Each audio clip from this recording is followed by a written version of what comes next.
After a huge send-off from Alicante, Spain, the 7 international teams taking part in the 2014-15 Volvo Ocean Race have spent the last week sailing within sight of one another. First bragging rights went to the all-female squad aboard Team SCA. Bold tactics putting them at the front of the pack, leaving the Mediterranean just over a day and a half into the 6,500-mile leg to Cape Town. The big sort of split happened was between us and the rest of the fleet. We chose to approach Gibraltar from the north, and the rest of the fleet chose to approach from the south. The northerly route for us seemed the safer and more obvious way to go, so we stuck to our guns and left the rest of the fleet to it. Once in the Atlantic, the fleet stretched west in search of trade winds that proved elusive, sending the yachts south as one group towards the African coast.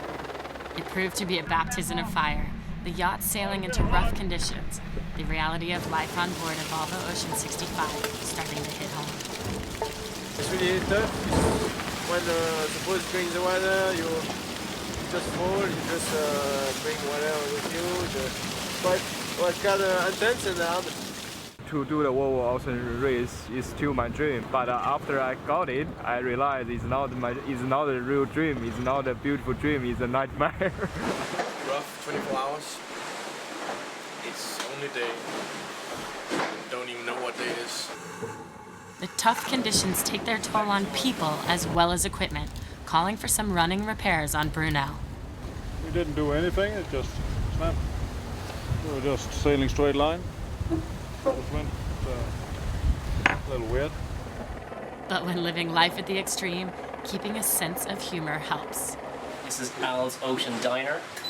Now, the only issue is I only seem to have 8 customers every day, which isn't great for revenue, but I've decided to put the price up on a couple of items like cappuccino. It's gone from €3 to €4 now. Chinese entry Dongfang race team move into the lead as the fleet moved down the African coastline in search of wind. It's a good news for the team. So we have to keep the lead, but that's a good news to be able to do it. Today we can still see all the boats, even if it's some of them are really, really small. And no one really wants to take risk because it's early on in the race, it's the first leg. Everyone wants to have a look on the other boats a little bit and feel where they are. Boats are so even and everything's changing. Oh, it's just crazy. We're just surrounded by the whole fleet the whole time, so very, very important to concentrate.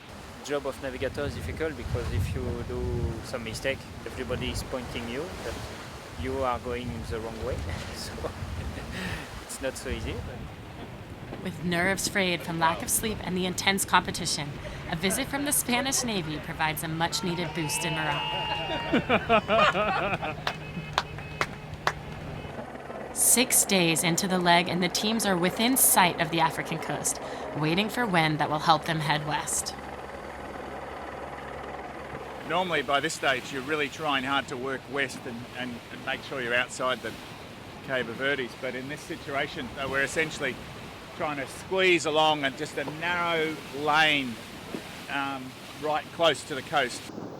Team SCA paid dearly when they split from the fleet, ending up 30 miles behind the pack. We're now gone from 0 to 0 almost, let's say. And SCA's problems go from bad to worse when they snag a fishing net, part of the risk when sailing close to any coast. Basically, we just sailed into a fishing boat with a net, and we seemed to just sail straight in the middle of it. And we somehow managed to get out of it quite easily. I reckon we only lost 15 minutes or something. At the same time, Bauer Becking's Team Brunel had to send a swimmer into the water to dive down to clear a piece of rubber obstructing their keel.